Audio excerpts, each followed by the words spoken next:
Welcome, everybody, to Wake Up Patriots. It is the 4th of July. Yes, it is.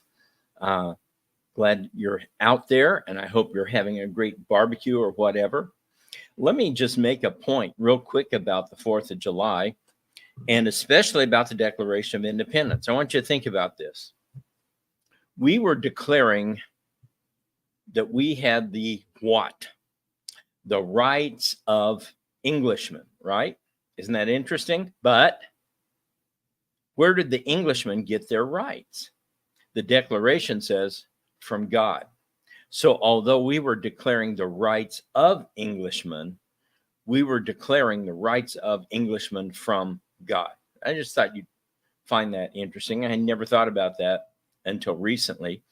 As a professor, I hope you'll find this interesting. I would always have a habit of going to the gym early, right about this time. And I would work out for about an hour, and then I'd get dressed in my suit. And until the very last years, I insisted on wearing a full suit to go teach. Finally, it got the best of me, and I casualed down a little bit. But up until then, I would wear a full suit. So I went and worked out on Pearl Harbor Day, December 7th. I can't remember what year it was, but it was probably around 28, 9, 10, something like that. And I had a pair of workout pants, the baggy pants that all the bodybuilders wear. And mine were in red, white, and blue. One side was blue with stars, white stars, and the other side was red and white stripes. So I was a walking American flag. Well, that particular day, I got out of the house so quickly, I forgot my suit. I had no choice. I didn't have time to go back and get it. So I had to go to class dressed in red, white, and blue. But fortunately, I guess, or unfortunately, it was Pearl Harbor Day. So I spun it as I'm being very patriotic today because of Pearl Harbor Day. So that's sort of how you go with the flow when you're the teacher. Anyway, welcome to Wake Up Patriots here. Thanks to Ed Henry for having me sit in.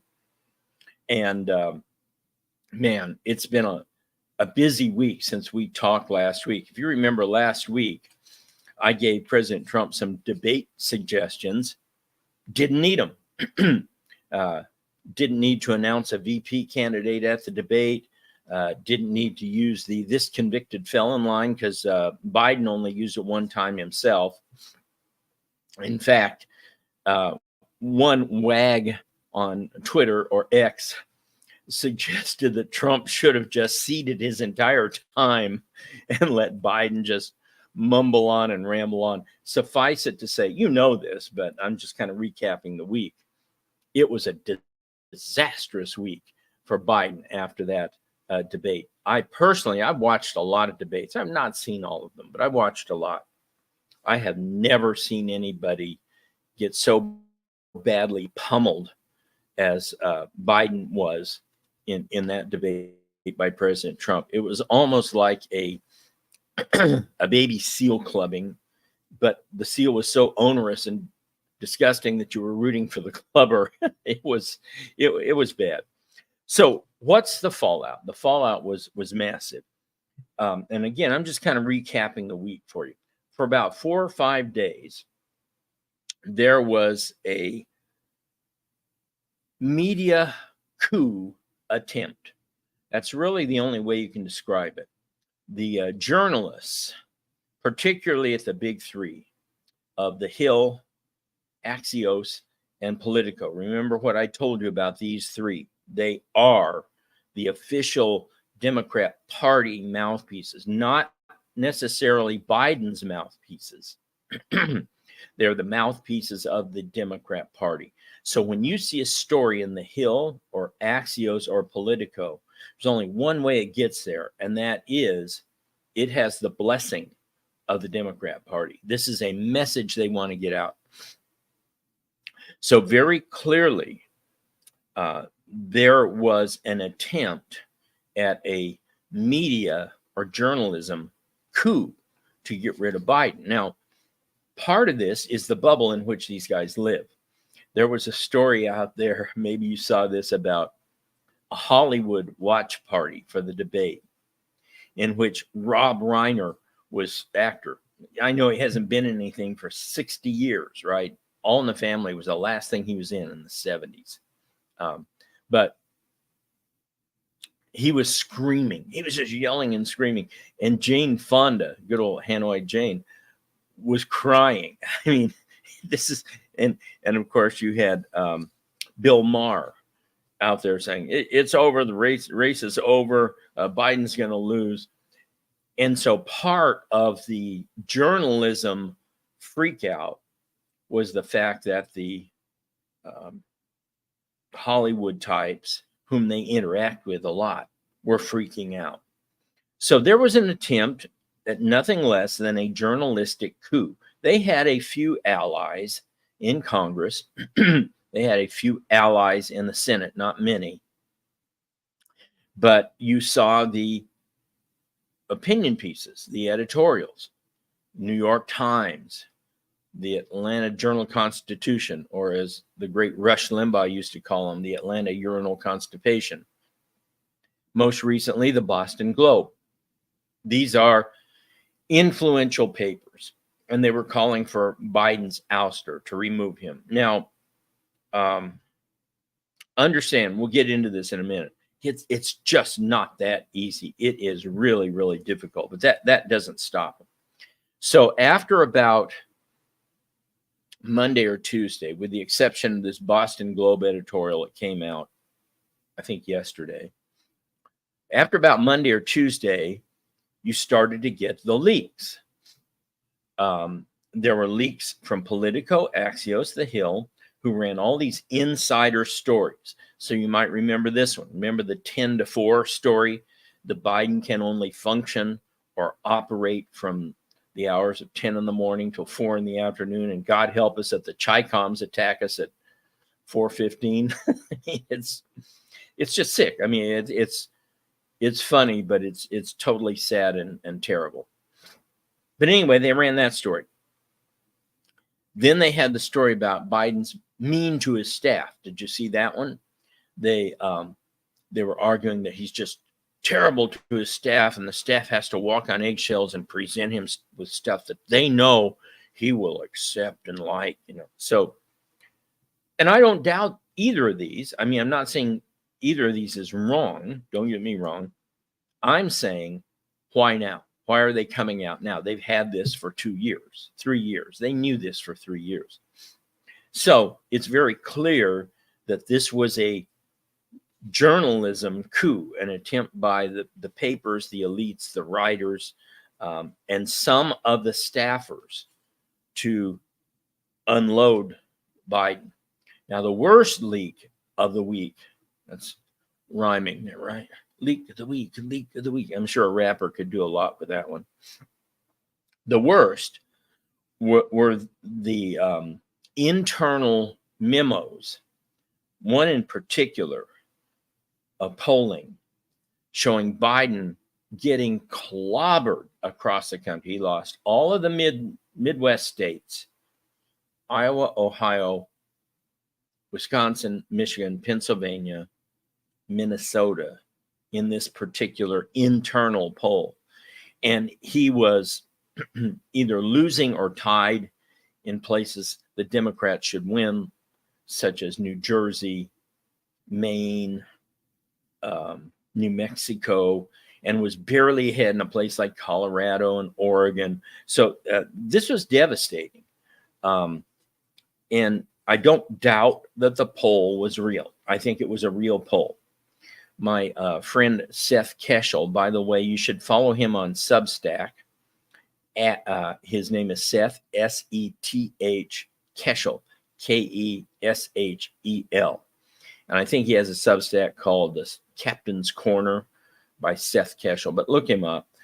He writes a lot of in-depth voter registration analysis. And as soon as that poll came out, he texted me and said, yeah, that jibes with my numbers. Well, I'm not quite that optimistic. I do think all of these things are trending in President Trump's direction. But I'm not ready to give him 340 electoral votes just yet. I think he's around 312 and climbing. But the fact is, this was a group trying to take out a president Nixon style. The Nixon resignation was not forced really by Congress. It began and was forced by the media. And those of you old enough to remember Richard Nixon, they hated him almost as much as they hate President Trump. And Nixon hated them back. He told his staff, these guys are the enemy. Don't talk to them.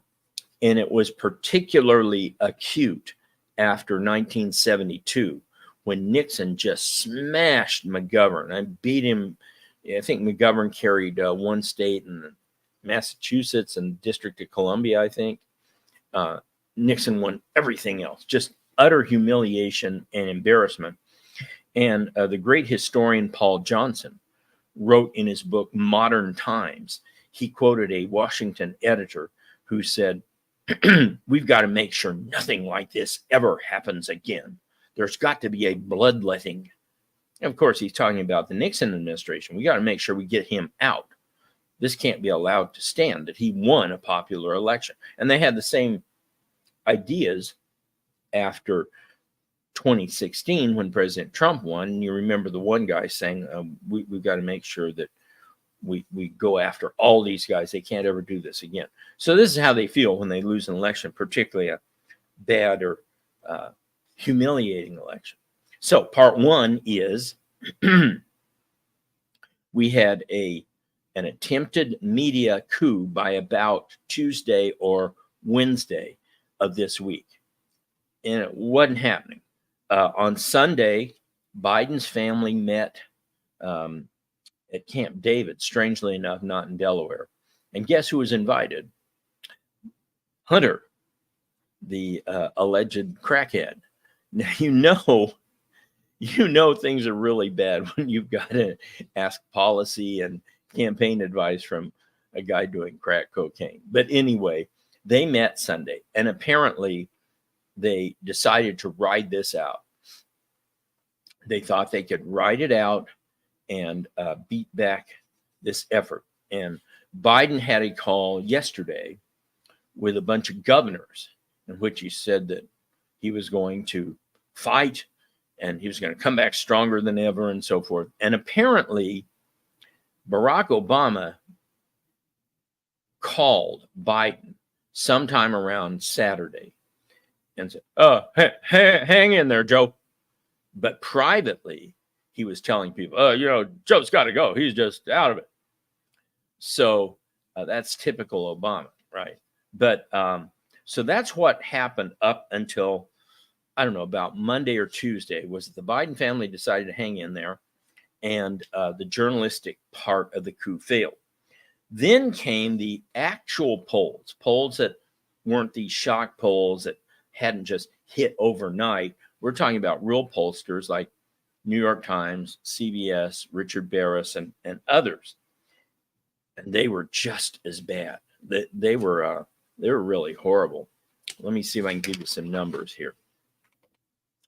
Biden was down six points in CBS, Wall Street Journal, New York Times, and a polling outfit called Atlas, which I hadn't heard of, but apparently they were dead on in 2020. And just yesterday, Rich Barris announced that he had also been polling. He wasn't finished, but he said his raw numbers were lining up to be in the same neighborhood of Trump +6. And he said, quote, it's really ugly for Biden. Now, I want you to consider something. In 2016 and in 2020, Trump, I don't think he ever led in 16 except in one poll for about a week. In 20, he led in 5 polls in the last month or so out of 13. His biggest lead ever in 2020 was 2 points. As we know, that's within the margin of error and also within the margin of fraud. So here in 4 polls plus Barris, Biden is down 6 points. That's big. That's outside the margin of error. That's outside the margin of fraud. That a 6-point popular vote for Trump would come in somewhere around 340 to 360 electoral votes. Now, right after that, or I should say right in the midst of all these polls, right in the middle of these, came some state-specific polls that were just brutal. The most important one was a second poll showing Trump up in New Jersey by 2. Again, that's within margin of error. Do I think he's going to win New Jersey? As of today, I don't think he would, but the trend is our friend. And I think he is heading. This keeps up, he will get New Jersey. As of today, he wouldn't, but he will get New Jersey eventually if things continue. So all of this, folks, you got to understand how this works inside the DNC. All this just rattled the Democrat National Committee establishment to its core. Looming over all of this, and I've been harping on this for some time, is the August 7th Ohio state ballot deadline. I don't think this is going to move. People say, oh, the legislature will just change it. They refuse to do so already. Oh, the governor will change it. I don't think he can. He doesn't have the authority. But more important, even Mike DeWine, who's not a very reliable guy, said that he's not changing that date. Ohio has a law that the candidate must be nominated in each party before August 7th to appear on the Ohio ballot. Now, just imagine what would happen if you didn't have a name at the presidential line on an Ohio ballot. First of all, you're going to lose well over 1 million votes off the top nationally, because people aren't going to turn out if there's no presidential candidate to vote for. They just aren't. Second, what this would do down ticket, it would probably give Bernie Moreno, the Republican, a victory over Sherrod Brown, who's been there quite a while. That's a key Senate seat that they cannot afford to lose. It would probably also ensure a couple of House seats flip. So the Democrats responded first by putting out a statement saying they would virtually nominate somebody on or before the 7th. And then just yesterday, they put out a statement saying they were going to hold their virtual convention on the 27th of July. So it's the 4th. They've got 23 days. 23 days. In other words, if you're going to pull a coup and get Biden out, you're going to have to do it in the next 23 days. I think that's almost impossible. And at the same time, the DNC insiders put out a poll showing every candidate losing to Trump, including Biden. This is what I couldn't understand about this one. This is insane. They put out a poll showing their own guys losing, but they also showed that Harris and Newsom and anybody else you can name, they did not poll Michelle Obama, but I'll get to her separately in a moment. But they polled everybody else. And here's the bottom line. Everybody loses to Trump. Most of them lose worse than Biden does. Most of them are trailing Biden by 1 to 2 points, meaning Trump would win with 7 to 8 points nationally and 400 electoral votes. And I think they saw that, and that took them aback. So the family closed ranks, and they decided he's going to run. Here's the bottom line. If Biden drops out and he basically cites health or senility, he wouldn't say that, but that's basically it.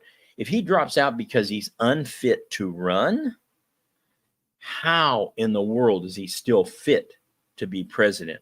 I think this is the catch-22 that they have working against him, that he cannot just resign as the candidate. If he resigns as the candidate, I think it also forces him to resign as president. Now, Lyndon Johnson did this in 1968, but there's a big difference. Johnson resigned in March and 8 months really before the election. This would be just 3 months. And it's extremely hard to have a sitting president who's able to run but isn't running, and a candidate who's different. So let's just say for a second, it would be Kamala Harris, that she ascends to the nomination. All right. How in the world can she separate herself from Joe Biden's policies? And his policies are terrible. People hate his policies. We'll get into that in a minute. But the point is, I don't see how he can resign from the race and not resign as president, which opens up a whole new bag of tricks. All right. America's got some real problems facing us, and real Americans know this. And of course, real Americans are people who prepare, who are defenders of truth, who are freedom fighters. So if you know what's coming, anybody who knows what's coming, you want to be prepared. And you need to be prepared with My Patriot Supply. Since 2008, My Patriot Supply has helped millions of people prepare for emergencies. There have been some terrible tornadoes down in Missouri and Arkansas over the last decade, and people had to be ready. Today, My Patriot Supply has a 4-week emergency food kit that can just is flying off the shelves, and you need to have this. Get yours right now at the website preparewithvnn.com. V as in victory, VNN, vigilantnewsnetwork.com. Each food kit offers about 2,000 calories a day, and it has a shelf life of 25 years, meaning, hey, if the best happens and nothing happens this year, good. You're going to have it for one of those times when you need it, and you will need it. So order as many kits as you like and save $50 on each one and get free shipping as well. Stock up today and preparewithvnn.com. Get your kits at preparewithvnn.com. That's vnn.com. So, what are the options for the Democrats and Biden? There are very few. Trump is polling higher than all Democrats. But here's the thing with this. Even if they show Trump beating somebody like Kamala Harris by 2 points right now, that's meaningless because she has not yet been attacked. She's not a real candidate. She's still in that kind of unicorn, fluffy cloud zone where, oh, she's better than Biden. Not when you actually see her. When people start seeing her, it's going to be brutal. Remember, she could not get one single delegate. And these are Democrats who are inclined to like her. She couldn't get one single delegate in 2020. In other words, once they stop being kind of fantasy candidates and they become real candidates, then their poll numbers are going to drop. And so all this really only leaves Harris. Now, there's another reason why really only Harris is the alternative, if there is one. I don't think there is one, but I think if there are any, it's only Kamala Harris. Why?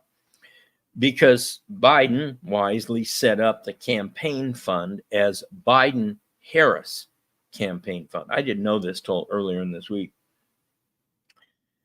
Because of Federal Election Commission rules, FEC rules, that's very important because it means that Harris, should Biden step down as a candidate, would have access to his current something like $91 million in the campaign fund, which isn't much money at all.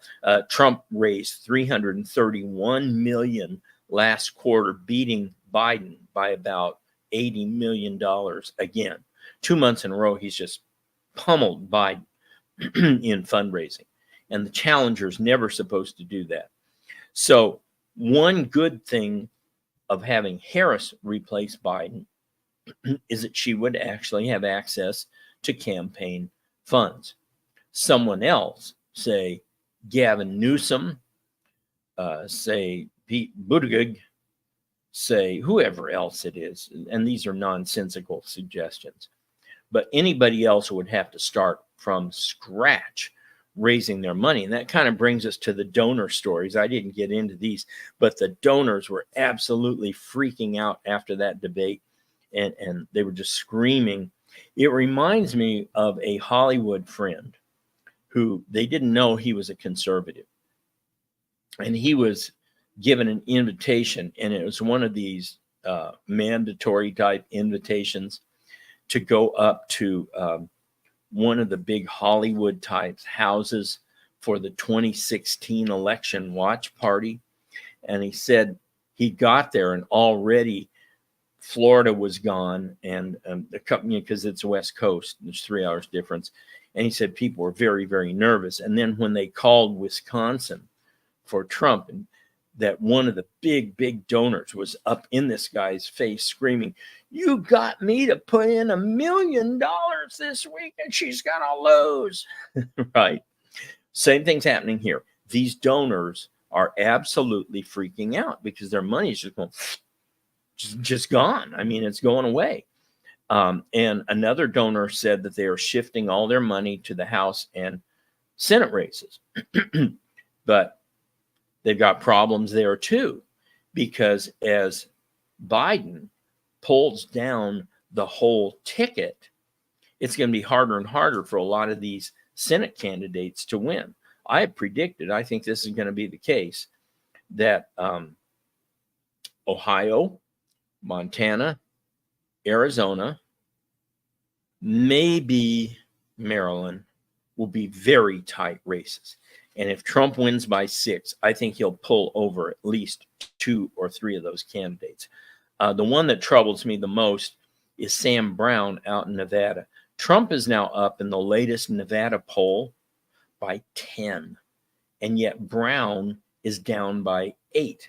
He's running 8 points worse than Donald Trump. And that's, and we've talked about this on Ed's show before, how there's this gap between the lower ticket candidates, down ticket candidates, and Trump. He constantly runs, and Barris has shown this again and again, documented.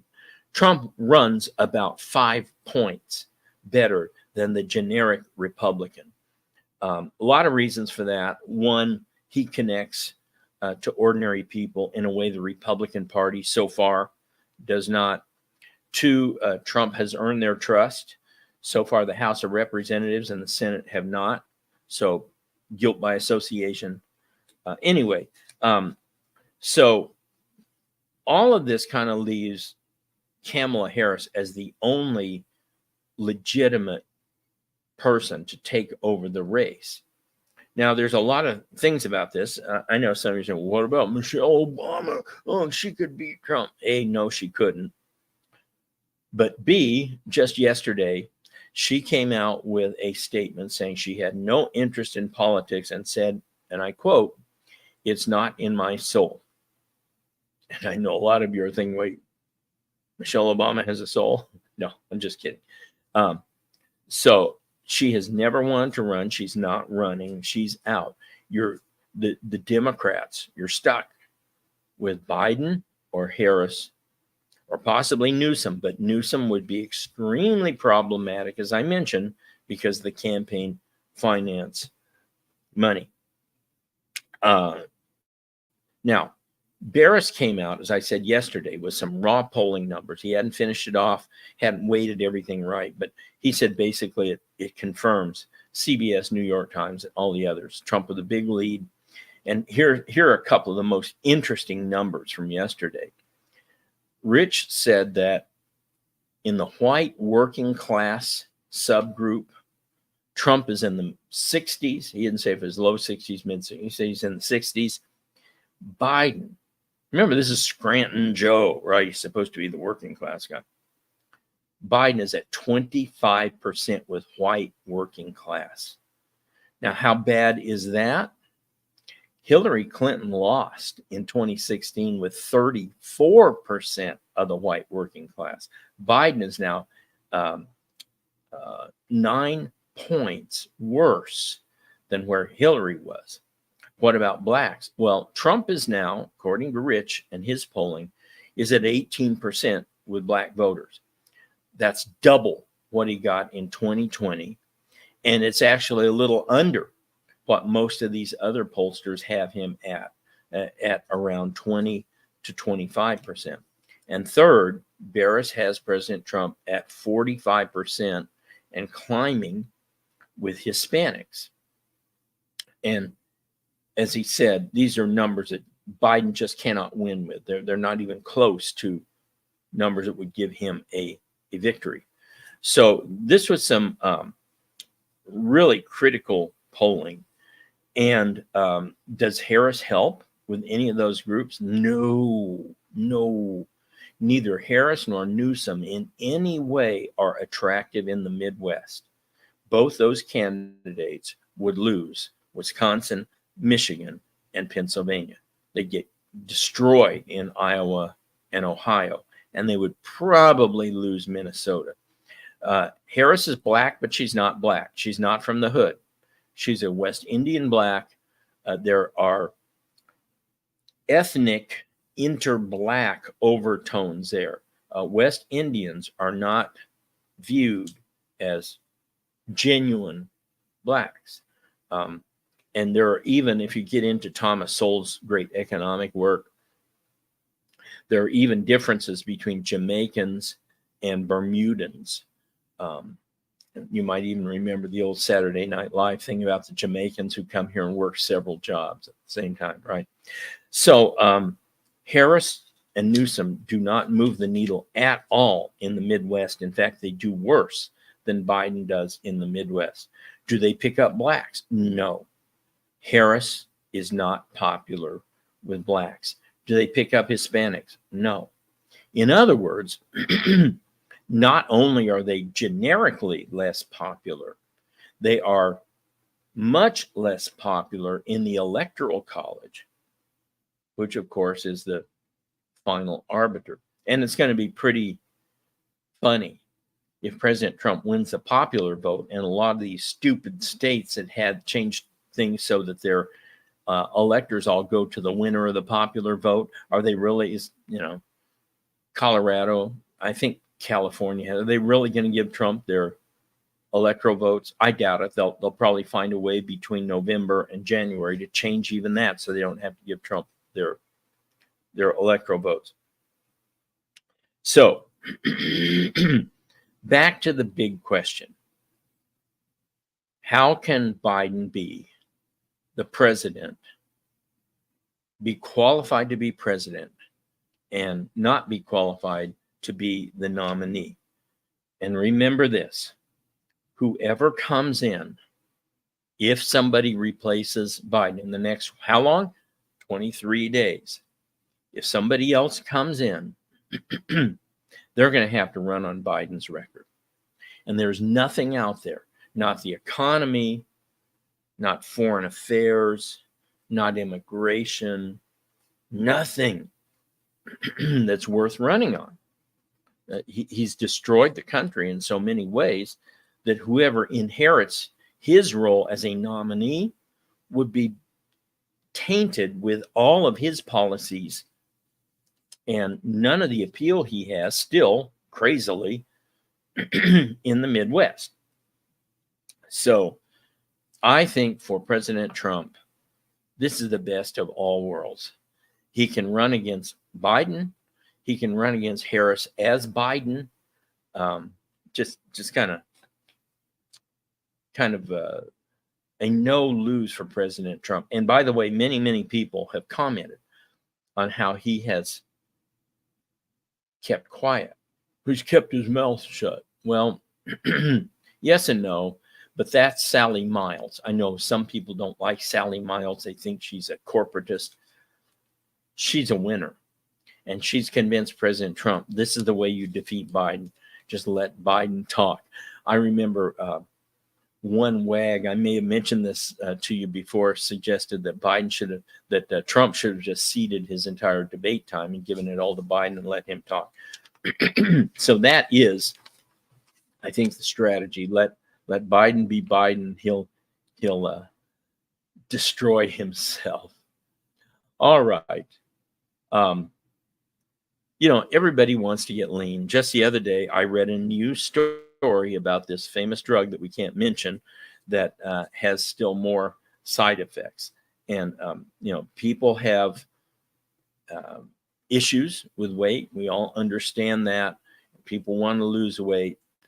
Well, what's out there works by lowering your blood sugar and reducing your appetite. Well, what happens if you want to lose weight, but you don't have the money and don't want to go do weekly shots, and you don't want the side effects of some of these other drugs?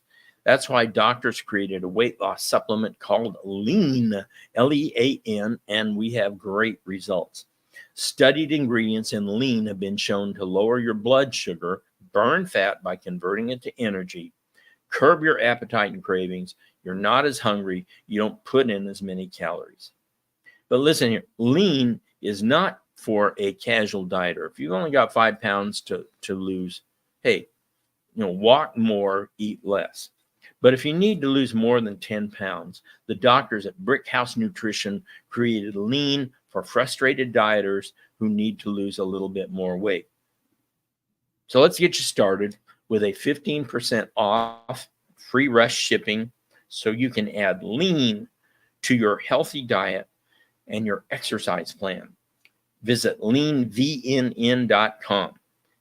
And the code to enter is VNN for your 15% discount. That's promo code VNN at leanvnn.com.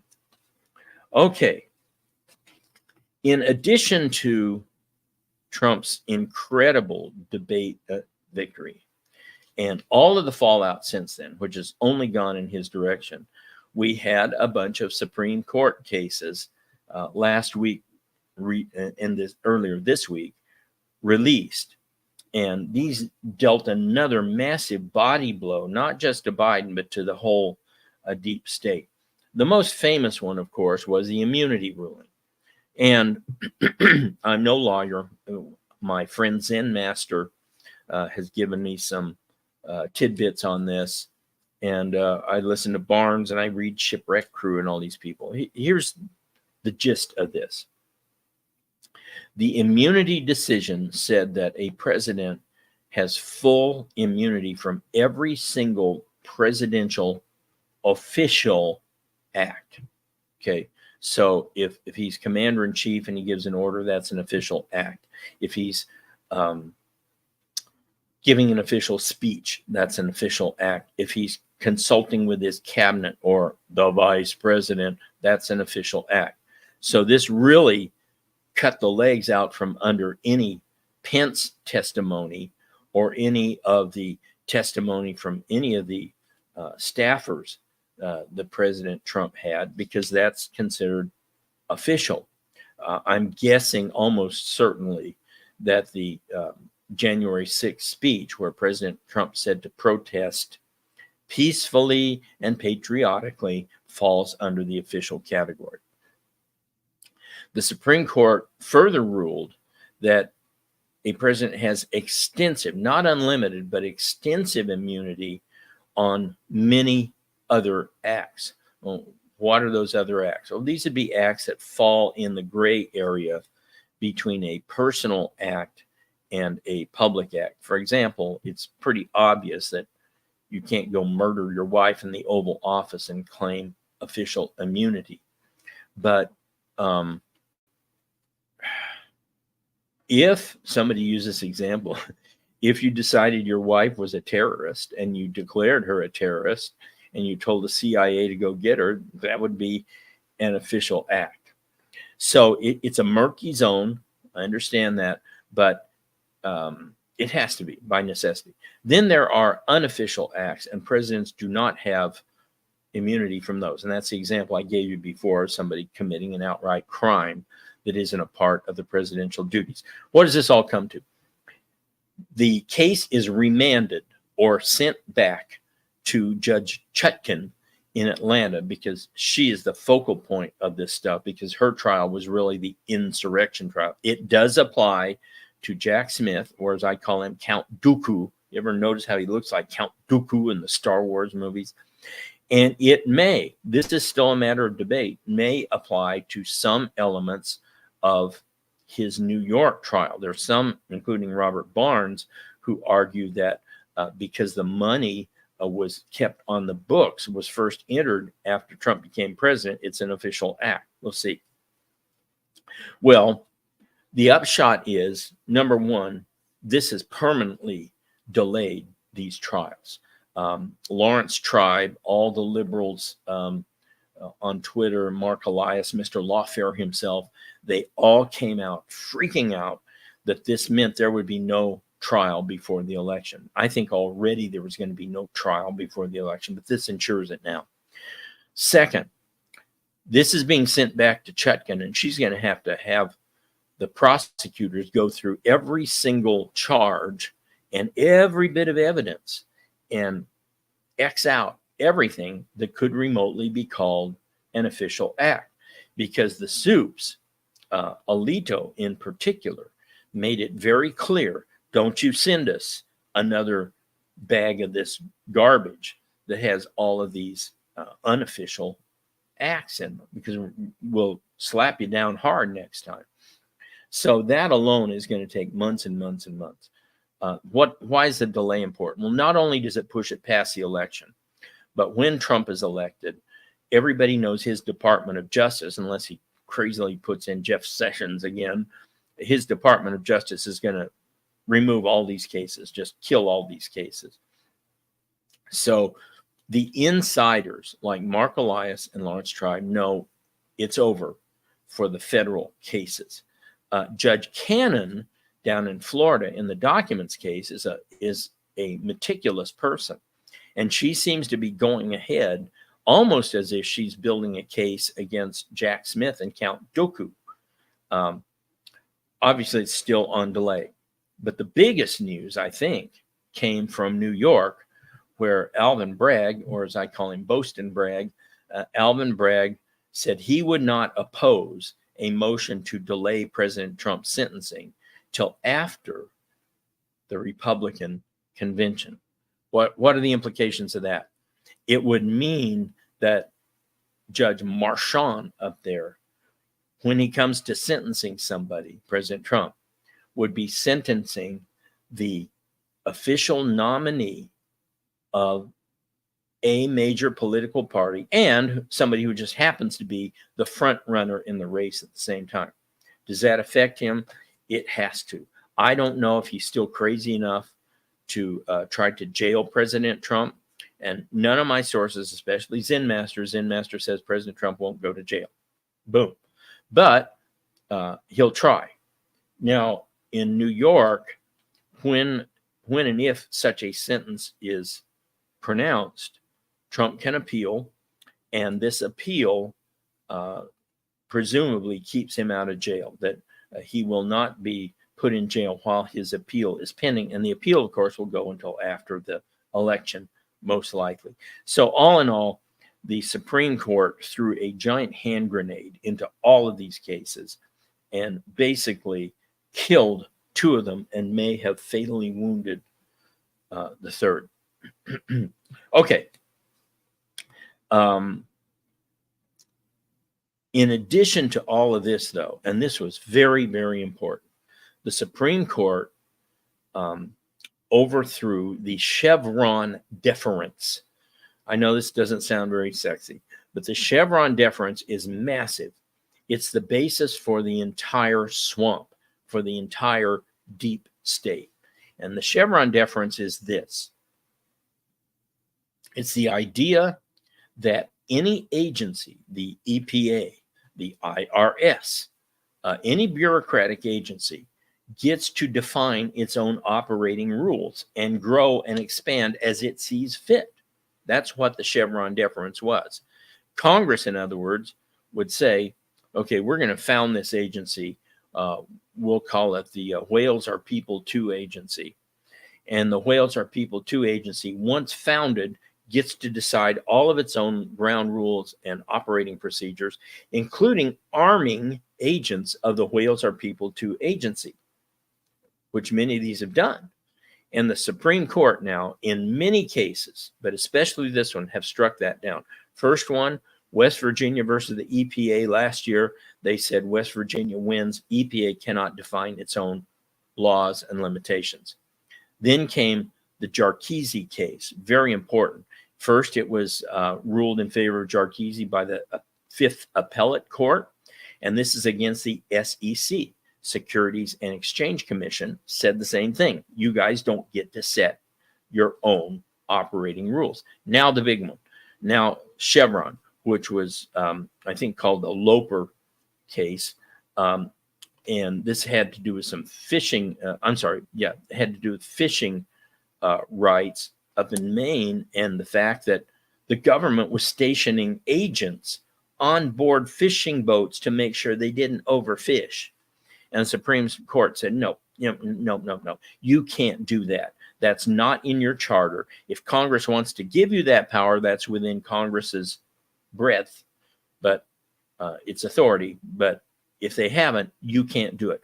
Now, folks, this cuts the deep state off at the knees. And I talk about this in my book, Patriots, History of Globalism.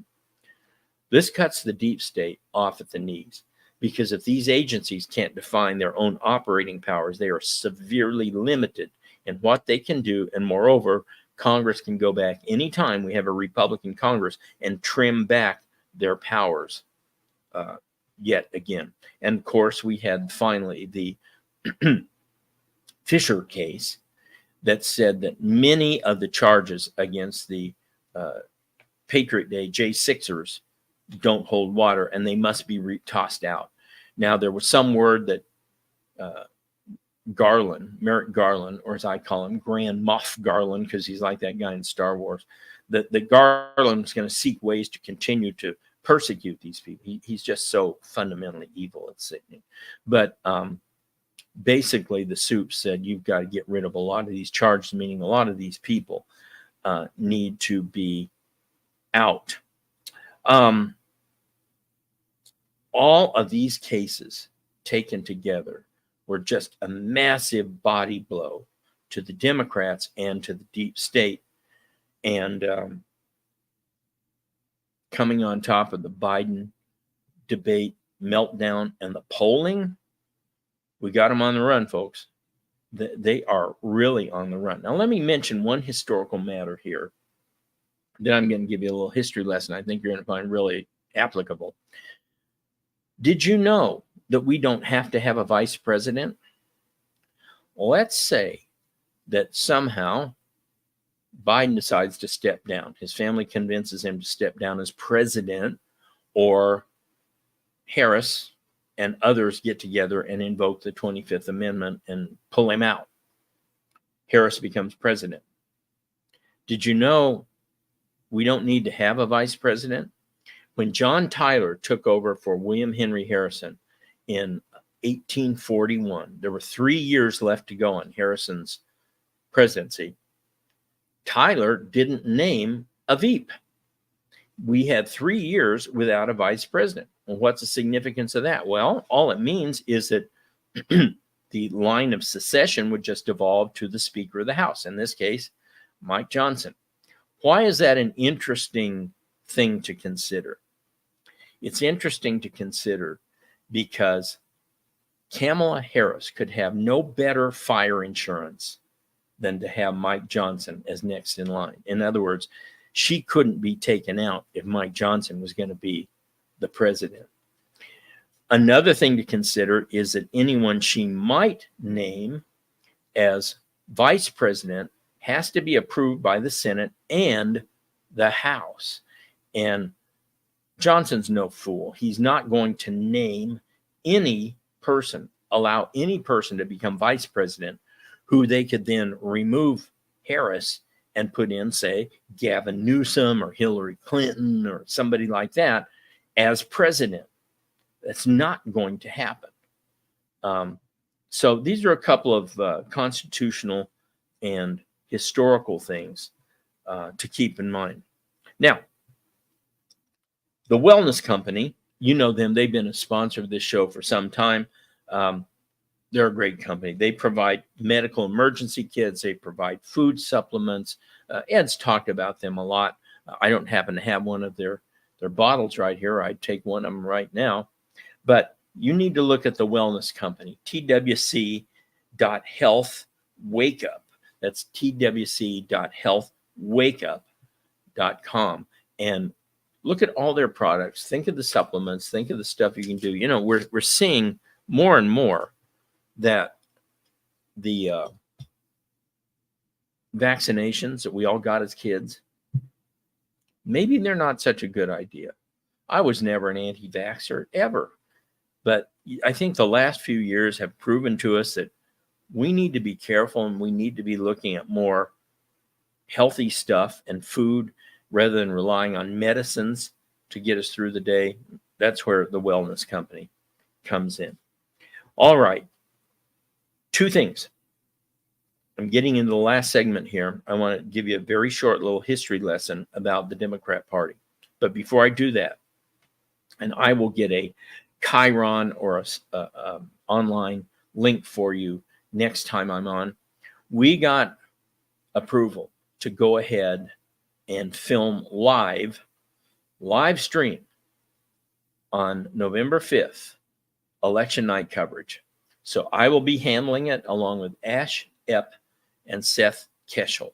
We will have access to Decision Desk and all the numbers, and we will be doing live streaming. Now, we did this back in 2020, spur of the moment, literally 2 weeks out, we decided, let's just do it live. And it was me and Richard Barris and Tracy Beans. We had an audience of over 800,000 on 2 weeks prep and virtually no budget.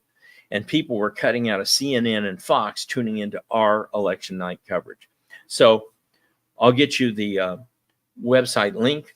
Our website is up, and we want you to think about maybe even being a sponsor. But I can give it to you now. It's DecisionUSAOnline.com. DecisionUSAOnline.com. And believe me, you're going to have great election night coverage, and it'll be fun, it'll be accurate, it'll be honest, and it'll be maybe a little funny at times. All right. Where did the Democrat Party come from? I want to preface this with something Jesus said. Jesus said, you cannot get good fruit from a bad tree. Would you all agree with that? If the tree is rotten at its roots, it cannot possibly give good fruit. I don't care how much the leaves and the branches twist and turn, what direction they go in, it's still fundamentally bad at its root. So let me tell you a little story. Let's go back to the year 1820. Not a giant path-breaking year in America's history, but one very important thing happened in 1820. And that was that Missouri wanted to become a new state. And at that time, the slave states and the free states were just about equal, not just in numbers of states, but they were almost exactly equal in senators and representatives. So there was a balance between free and slave states. Why was that important? It was important because it meant that the free states could never legislate slavery out of existence. They couldn't pass a law saying you got to give up your slaves. So here comes 1820. Missouri wants to join the Union as a slave state. Uh-oh. That's going to upset the balance. So Henry Clay put together a compromise. He was known as the Great Compromiser. Ran for president 4 or 5 times, never won. But he's known as the Great Compromiser. He puts together a compromise in 1820. Says Missouri will be added to the Union as a slave state, and Maine will be added to the Union as a free state. Balance stays the same. But here's the kicker. Clay drew an invisible line across the bottom of Missouri, across the whole country, called the 36-30 parallel, 36 degrees, 30-minute parallel.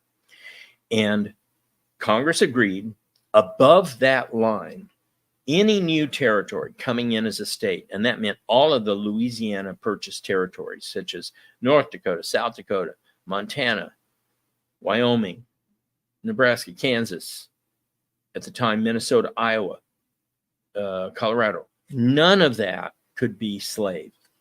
All of it had to be free soil. What about below that line? Well, there wasn't much below that line. There was a part of Arkansas and a part of Oklahoma. And they said below that line, they weren't slave. They could choose slave or free status. And so out of that came really one state, Arkansas, as opposed to 7 or 8 states above the line that were free states. What did this mean for the nation? It meant civil war. Thomas Jefferson, who was an old man at that time, said the announcement of the Missouri Compromise woke me like a fire bell in the night. Folks, if you've ever lived in tornado areas like I did in Ohio, you hear that tornado warning, twisters, and you freak out. You run to the basement, right? So this woke Jefferson like a tornado because he knew it meant civil war. Why? Because when all of those free territories became free states, they were going to legislate slavery out of existence. South wouldn't tolerate that. There would be a war. You know who else thought the same thing? The most important man you never heard of in American history, Martin Van Buren. Yes, he was a president. Nobody remembers him. Martin Van Buren at the time was a state legislator in New York. He was part of a club called Old Kinderhook. And if you were a member of the Old Kinderhook Club, you were okay. That's where we get our saying, okay. Martin Van Buren also saw a civil war coming because of this compromise. So he leaped into action and he began to form a brand new political party. Now, at the time, we only had one political party called the Democratic Republicans. You're going, well, that sounds familiar. It's like the Uniparty today. Well, Van Buren sets about to create a new political party. This would be a party, and here's the bad root stuff. Here's the evil root. The party would be created to protect and preserve slavery. That's the only reason this new party, which he called the Democrats, existed, was to protect and preserve slavery. It's bad tree. You cannot get any good fruit from it because at its root, it is evil. So how was he going to do that? Van Buren planned to do this through something called the spoils system or patronage. Basically, you bribe people with party, state, and national government jobs to shut up about slavery. There would be no discussion of slavery in Congress. No bills would be introduced that had anything to do with slavery. There would not even be any discussion of the topic. It's called the gag rule. You simply couldn't even talk about slavery. And John Quincy Adams fought very hard against the gag rule and eventually beat it in 1836. But for a while, you couldn't even talk about slavery in Congress.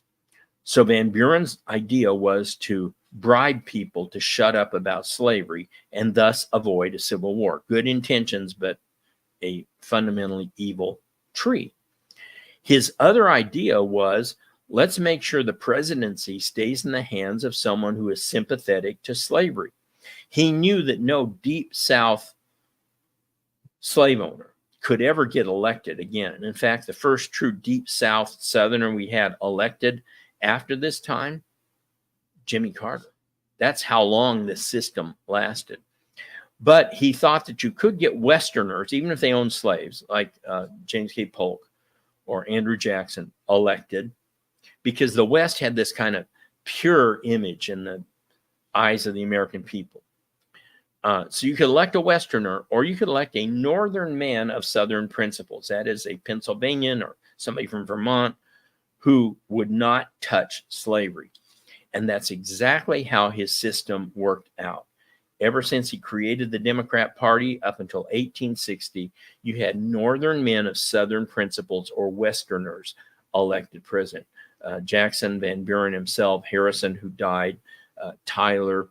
Then you had Polk and Taylor, Fillmore. Taylor died, Fillmore came in. Pierce from Vermont. And James Buchanan from Pennsylvania, all of them were northern men of southern principles. And it worked just fine till a northern man of northern principles got elected, Abraham Lincoln. All this you're going to find in my History, Patriots, History of the United States, and in my curriculum at the Wild World of History. I hope that was innervating. I hope that was, no, not, I don't want to put you to sleep. It's not innervating. I hope it was energizing. And I hope it was informative. I hope it was entertaining. I'll see you guys in 2 weeks. I'll be at convention next week. So wake up, Patriots.